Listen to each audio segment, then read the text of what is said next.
Hello, people of the internet. My name is Mia Cotton, and welcome back to... God damn it. Lola, I just started recording. Why are you doing this to me? Okay, let's try that again. Hello, people of the internet. My name is Mia Cotton, and welcome back to Seduce... God...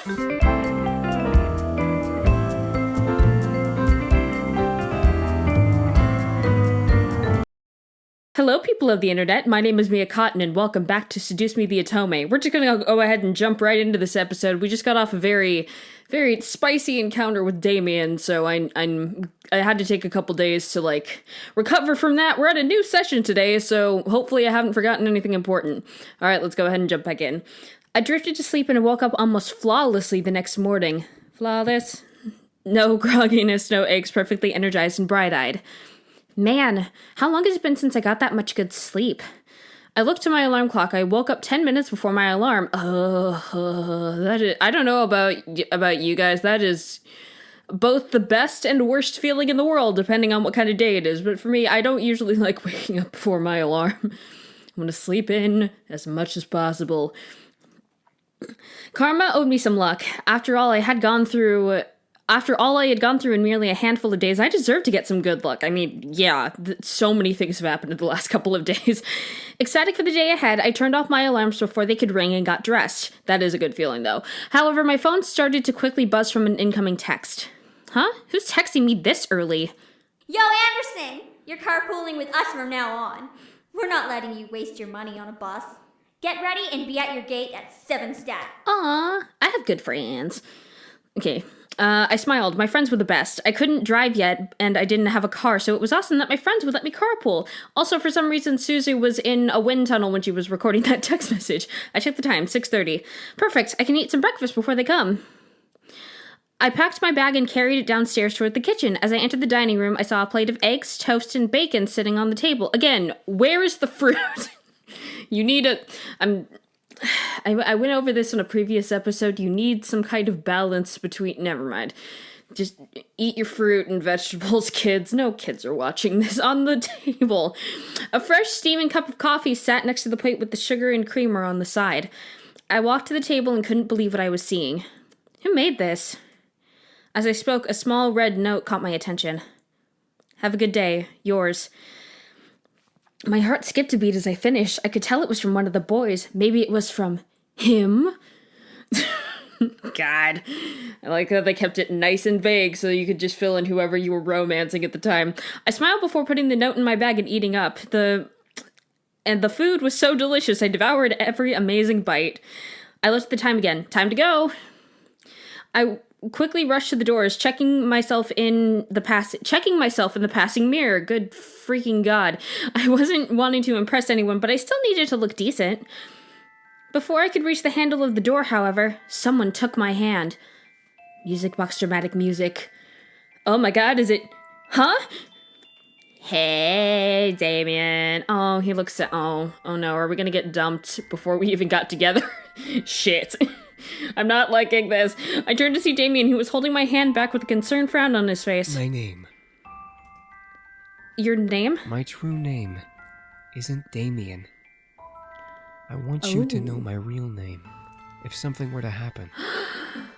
His true name? What did he mean? He means... Never mind. Why was he telling me this now? I remembered reading about a demon's name from the journal I read yesterday. If only you had shown it in the episode. If you knew a demon's true name, you could summon them to you, no matter where you were or where they were. Oh my God. We're gonna get kidnapped, aren't we? I swear to God. Damien gently pulled me to him and leaned close to whisper in my ear. My name is Israel. Israel. Ooh, sounds exotic, like it's from Abyssal Plane. They're from the Abyssal Plains. Yeah. Israel. As he said his name, I could feel it lock into my memory. Something in my head would make sure I would never forget it. Like my memory. Damien pulled away and stared at me, despite still carrying worry in his eyes. If you are in any danger, call my name.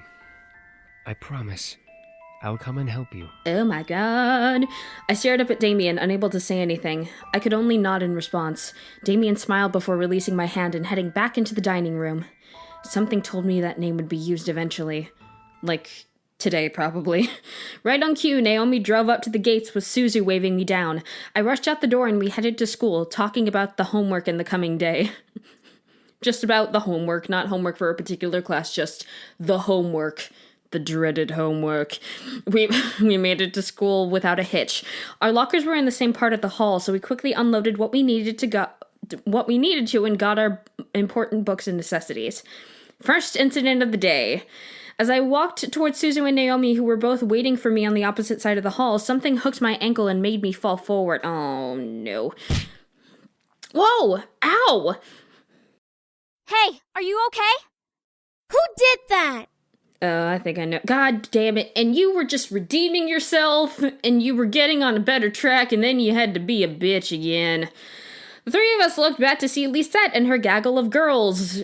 Lisette had a look of complete innocence while the girls around her giggled like no tomorrow. Why, you little... Suzu, don't!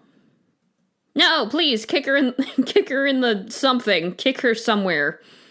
Probably in the stomach. That might work. I felt a giant fire of anger burn in my stomach as I stared down up at Lisette. Oh god. Today was not the only time this had happened to me. However, it was now clear who was behind these incidents. Oh my god. I cannot speak today. What is happening? Even if she was innocent and one of her goons did it, it was now obvious that Lisette was the mastermind just from the look on her face. Kick her in the stomach, she's exposed there. She was no friend, nor would she ever be. I had to do something. You know what? I'm just gonna stand up and walk away. Show it that I'm not bothered by her. Bye. What was that? No. I wasn't going to bring myself to her level. She was a bully, but I was not gonna let her get to me. I had to be stronger than her, and only then would I have beaten her. I stood up and brushed myself off, pretending nothing had happened. Anderson, you okay? That was a pretty bad fall. Yeah, I'm fine. A fall like that is nothing. You can't see it on because I don't have face cam, but I was flipping her off. I merely smiled at them, not wanting to let them know the pain rushing through my body from that fall. My arms were quaking. My shoulders were pulsing. Mom's spaghetti. Nope. That didn't rhyme. But, oh god. But I remained content-faced. I quickly gathered up my belongings and nodded to my two friends. Come on, we'll be late for history. Suzu and Naomi looked at each other before frowning and nodding to me. Naomi and Suzu flanked me as we walked back to class away from the gaggle of bullies. As we walked, I could barely see Suzu flipping the middle finger to the group behind us from the corner of my eye. Friggin' bunch of Lisette feet lickers. That's gross, Suzu. Let Suzu say fuck. It's true. It's all, OMG! Lisette is the best! Let's follow her around because we obviously don't have light. Naomi and I couldn't help but laugh. The group behind us, however, did not like Suzu's words. At least my dad doesn't screw around in the black market to keep a stupid casino running. Okay, I'm gonna have to kick a bitch. Suzu stopped. Naomi and I stopped as well to look back at Suzu, who was completely red in anger. Suzu slowly turned ahead to the group, glaring daggers at them. Fuck did you just say? Thank you! My prayers paid off. I had to act fast. I placed my hand on Suzu's shoulder and gripped tightly, knowing she would try to push my hand away. Suzu, they're not worth it. Let's just go. No, I think it's about time we taught them some manners. Suzu. I looked at Lisette and her group. Lisette had a widely assumed smile on her face, which irked me to no end. Nevertheless, I knew that fighting wasn't going to get us anywhere. Let's go. I grabbed Suzu by the shoulder roughly, pulling her back to Naomi and me. Suzu tried to step towards the group, but Naomi held onto her other shoulder. We held on to Suzu, who fought against our hands as we marched to class. Surprisingly, the rest of the school day went off without another incident. I went to my classes, had lunch, and was anxious to get home. Cool! Great, I guess. As the bell rang for school to end, I felt my phone vibrate in my pocket. Huh? A text? From Dad? I'm picking you up today. Make sure you're ready to go when I get there. Well, this is obviously a trap. That's kind of a surprise. I quickly had you can tell that it's a ruse because his voice didn't come on in a voiceover. I'm hip to your shit, video game. I'm not falling for your tricks. I quickly headed back to my locker and got my things before waiting for Naomi and Suzu. Hey, are you ready to go? Actually, my dad's picking me up. Really? Okay, I guess that kind of makes sense. Does it? We'll drive home together next time. Tell your dad that we've got you covered from now on. Okay. Yeah, all right. Even while I laughed, something didn't seem right. My dad texted me to say this. Why was he going to pick me up? Had I done something wrong? I didn't know. I'm about to be rused! I waved goodbye to Naomi and Suzu before heading off to the usual spot where my dad picks me up. I took the time to listen to my music while I waited. I need to go to another Rise of the Phoenix concert. I don't know if that's a reference to a band. I really don't know. Or maybe that's the name of the band who wrote the theme for this game.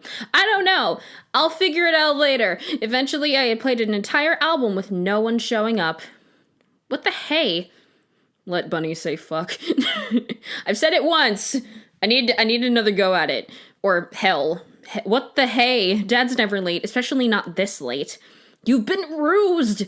I quickly dialed my dad's number again, but as soon as I pressed call, it disconnected and read a signal disconnection error message. What the? No signal error. How do I not have a signal? I double-checked my phone and saw all 5 bars for signal. He must be in a dead zone. Before I could Yep, I've been rused. Before I could finish, a group of hands grabbed at my hands, feet, and covered my mouth. I screamed into the hand over my mouth, struggling to pull away from the hands grabbing at my limbs. It felt disgusting and scary, feeling their hands on me. I needed it to stop. Hey! Don't dirty up Malix's prey. Oh, great. The voice, which sent a fearful shiver down my spine, whispered into my ear. You're coming with me, Miss Anderson. Oh, great. Well, I mean, at least it wasn't as close to the time that Eric whispered in my ear. I couldn't fathom what was happening, but before I knew it, I was blindfolded and my limbs were quickly tied up. I felt myself being carried somewhere and was shoved into something that echoed the interior of a bus or a van. So a van, probably. The doors closed and off I was taken, unsure of where I was going and why. All I knew is that I was in trouble. Ooh. All I saw was darkness. I felt numb as I was taken to a place I didn't know of. I couldn't even move my lips to scream. Sounds zipped past my ears. First the interior of the car, then the outside, and then an echoey space with whispers and cackles of people vibrating through it. However, the wrap around my eyes was eventually removed from my face and my bonds were cut. It took a while for my eyes to adjust, but I found myself in a warehouse surrounded by devils, including Malix, who was smirking at me. Nicely done! Great. I'm sure those little shits will come running to find you when they realize you didn't return to your precious little mansion. They'll search everywhere for you. Okay, I realize that I'm in danger right now, but can we just address the graffiti behind? Like, there's hot papawa, sugar, barbecue, and smoochie. What gangs are these and I need to, we have addressed the graffiti on the wall. I'm very, I think it says meh on the back somewhere. This is very strange graffiti, but you know what? That's fine. I got bigger things to worry about, like this demon Malix and his invisible henchmen that are obviously all over this warehouse. Look at them all. Oh, shit. That is a gun sound. Malix walked over and set the barrel of his gun against the skin between my eyes. It'll be so funny when they find your dead body instead. But I'm magically protected. I'm a fight. Oh, shit. No, I should have called his name. No way this was happening. No way I was going to let myself be a victim of this. I gotta remember. What was in that book? What are you whimpering? Are you praying that the boys will come and save you? I don't like you. I kept grumbling, trying to remember and shut my eyes. Studying for a brief second wasn't going to keep a spell in my mind, but I had to try something, anything. All of a sudden, the air grew still and silent. I opened my eyes and looked around and gasped at the sight. Everything was frozen in time, as if the clocks had stopped and everything had followed suit. What the... At first, I instantly wanted to move, but my feet were glued to the ground. I guess I couldn't change time and escape from where I was, but I was still lost. What was I supposed to do? What the heck? A soft wisp of wind made me I didn't turn into a floating light. That would have been scarier. A soft wisp of wind made me turn to a floating light purple orb. I stared as it glowed, giving off a warm feeling. For some reason, this thing made me feel happy and content, despite the situation I was in. I felt my heart crying, yet I didn't know why. It couldn't have been Grandfather? Oh my god! I didn't expect this to get emotional. I thought I was just gonna fight. As I muttered, the orb slowly grew and faded into a spirit of my grandfather from when I last saw him. I stared at him, completely shocked that I was correct and that his form was standing in front of me. I guess it was a good idea to bring the incubi here after all. What? Is it really you? What do you mean? My grandfather smiled before patting my head gently. I couldn't feel it, but I knew he tried, so I closed my eyes in acknowledgement before looking at him again. Is this like a Dumbledore moment, like in, God, what's the name of the last book? Deathly Hallows, where he's like at the like ghost train station with Harry. Sweetie, I'm sorry for not telling you, but I didn't know if you were ready to know. I mean, that's fair. It's never easy to tell your granddaughter that you're involved with demon magic. That you handle demon magic? Yes. Why? What is there to gain from learning and using demon magic? It wasn't a matter of gaining anything except knowledge. Through magic, I was able to learn more about the demon world and its wonders. I even met your incubi friends. Oh, you met the boys? Yes, it was I who helped them come here, but it seems it was at the cost of my life. What? Did Malix kill my grandpa? Oh, him's dead. I'ma kick his ass. What? Why? Why sacrifice yourself like that? None of this made sense. He died to bring the incubi into the human world? Why? Why? My mind was practically screaming in anger. I needed answers. With time being frozen, we had all the time in the world. Why would you die for something like that? Why leave us alone? Why leave me alone? I wasn't intending to, my dear. But now that I'm gone, you have a chance to find yourself without anything hindering you. What? Your father had always been so hard on you. I'm to blame for that. He learnt of my studies before he married your mother and pushed me away, promising to never follow in my footsteps. Oh, so wait, my dad knows about Demon Man? Oh, that's concerning. As he was my son, I still loved and cared for him. I helped him in little ways, from paying bills and making sure he had food to come home with by adding money to his accounts. You don't know how hard your father worked to get to where he is now. I stared, trying to take it all in. It was true that my dad worked really hard, but I didn't realize how rough he had it. When you were born, I couldn't have been any happier. I tried to give you as many toys as I could, but many of them were tossed away by your father to protect you from me. From toys? I thought I would never be able to see you, but when I found you on the street, I was blessed enough to be given a chance. After I brought you back to your parents, I asked your mother to convince your father to let you visit me often, and he finally agreed. Aww. Why does Dad hate you so much? Why put that on me? Your father saw me as a monster. He was afraid I would hurt you. What? He wanted to protect you from me at all costs, even if it meant becoming a monster to you himself. None of that is okay. You did not know my father. You did not know what he was capable of. Dad! He truly does love and care for you, but he doesn't want you to be as curious as I was. It's a little bit late for that, but okay. Curious. I chose to learn about magic. I grew curious about it. He thought that was wrong. So when I didn't give it up, he shut me out of his life. What a stubborn old man. So I did the only thing I could do. I gave everything I owned to you, including my hidden books your father never knew of. Ooh, my head began to spin. There was too much information. It was all going so fast despite time not moving a single inch. I'm just so happy that my curiosity stayed with you. Aww. So my grandfather met the incubi. That seemed so surreal. I could hardly believe it, yet here was the spirit of my grandfather telling me. It was almost like a dream. So you introduced them to the human world? That's right. I told them about the wonders of our world, and they all wanted to come to experience it. So I helped them come over and gave them everything they needed. They traveled everywhere, and I helped them as they learned more about humans. Aww. Then, I suddenly stopped breathing. What? I don't know why, but I believe it was because my time was up. After I died, the boys tried to come back. However, Malix attacked them instantly when they crossed his path. I used the last bit of my strength to guide them to the estate so they had a place to stay to heal. So that's why they were in the house.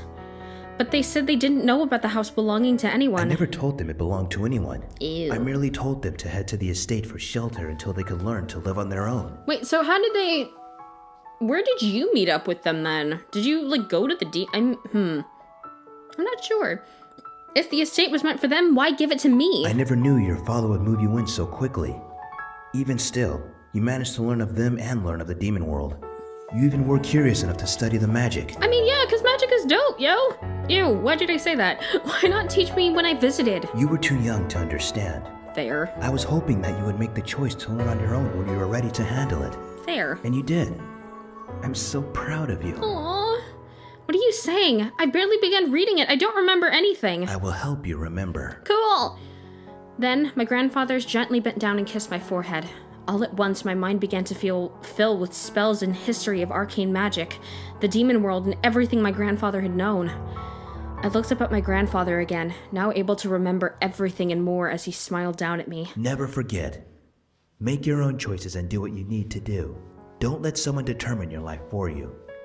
If you decide to never look at magic again, I'll understand. But now at least you know it's there. My grandfather then patted my head before turning and walking away. I tried to follow after, still unsure and lost as ever, but my feet remained stuck to the floor. Wait, please! He didn't turn back and he didn't stop walking.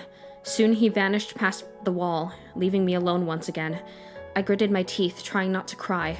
My mind was filled with both the power to defend myself and a large amount of confusion I could never hope to shake off. I could feel the air around me start to move again, so I tightened my hands into I tightened them into fish, so that my hands are now trouts. Trying to push away my concerns. I had to remember. I was Malix's captive. I had to escape. After I escaped, I could figure out my life. Soon the world around me returned to normal, with Malix mocking me. I closed my eyes and began to mutter a spell from my memory.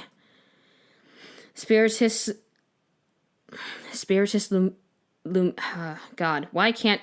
Latin? Why is it Latin? Fuck my life. Spiritus Lumine. De Fortidu... God. Give me a second. Spiritus Lumine da Fortidenium Tuam. What the? Latin? What are you? Decedo. Oh, shit. I am powerful! Even though it took me a couple tries to pronounce it, I got it eventually. All of a sudden, a wave of light burst from my body, washing over the room and pushing the devils away from me to the ground. As the light quickly faded, I shook my head, feeling a small weakness in my legs. Malix quickly hopped up and growled at me, obviously surprised but irritated beyond belief. Where did you learn that? I will rip that right out your mouth! Please don't do that. Spiritus tenebrarum periculum prohibere. Come here! No! Malix charged me, gripping the gun that would never hurt me to the floor and reaching for my face. However, I quickly crouched down and covered my head with my arms while a dark magic circle appeared under my feet. Above me, a dark shield appeared, blocking Malix from touching me. How? You're just a human! A human with magical powers, bitch! And who knows how to fight back. I pushed against the shield, forcing Malix back before standing. I wasn't some damsel in distress. I could fight for myself. I shook up the sudden appearance of numbness in my hands and glared at Malix, challenging him once again to come at me. Malix! No! Stay out of it! I'll kill this bitch with my own two hands, one way or another! I would advise against that. As commanded, Eris stood... Wait, when did I learn her name? When did I learn this girl's name? Never mind. Eris stood away from us along with the other devils. The group watching us was lost in intrigue as I stood against their leader. Oh, you must think you're some tough shit since you know some demon magic. Well, guess what, princess? What? Demon magic consumes energy. Man, fuck. This all day. Want to lose all your energy? Your ass is grass. That's just rude. I glared, knowing that what he said was true. I couldn't hold out forever, but I definitely had the energy to last a while until someone found me or until I could overpower Malix somehow. Malix charged at me once again, causing me to run backwards to keep some distance from him. I could feel energy wanting to shoot out of my hands, so I pointed my palms at Malix. Light purple streaks suddenly began shooting from my hands, forcing Malix to skid back. I had terrible aim, only able to scratch the edges of his body with one or two actually stabbing into his shoulder and leg. Malix growled, pulling them out and throwing them to the ground. Quit playing around, Malix! I lowered my hands, feeling the numbness run up my veins to consume both of my arms. I began to pant, desperate for some relief before continuing. Malix smirked at the sight. Oh, for the love of God, someone... Can I call Damien now? Can I get the option to call Damien now? Now seems like a good time for me to be able to do that.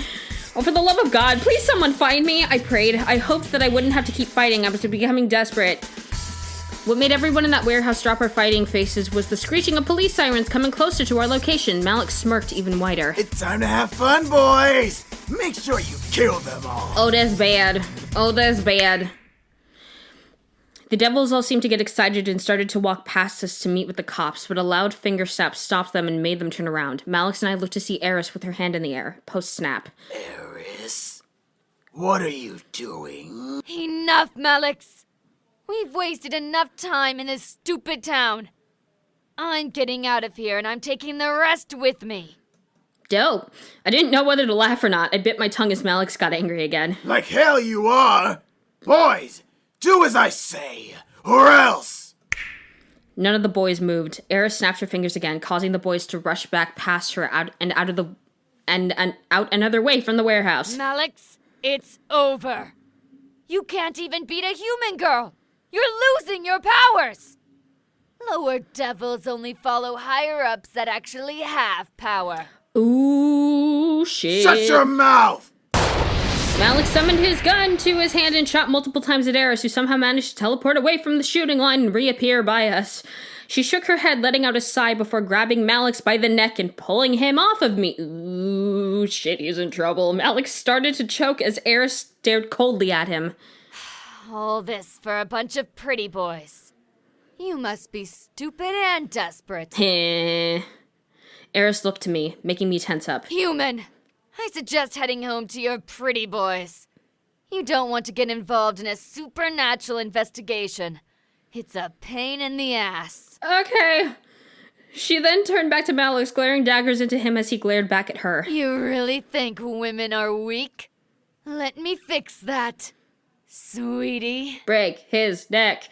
Break his neck. And with that, Eris vanished into the shadows, taking Malix with her.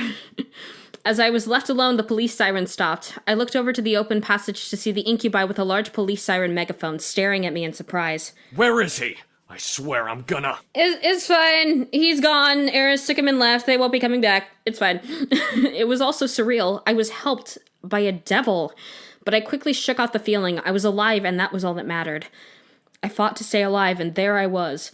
I live! The boys tried to question me, but James cleared his throat, catching the attention of his brothers and me. Let's just get you home, miss. There's nothing more to see here. Cool. Altogether, we began to walk out of the warehouse back home. Okay, and that seems like a good place to stop the episode for now. Oh boy! So many things happened. So many things. And I don't know if choosing to defend myself was good for my prospects with Damien, but I'm keeping my fingers crossed and hoping for the best here. So, yes, thank you everybody so much for watching. Remember, I post videos every Monday, Wednesday, and Friday at 12 p.m. Pacific time, so I will see you all next time. Peace.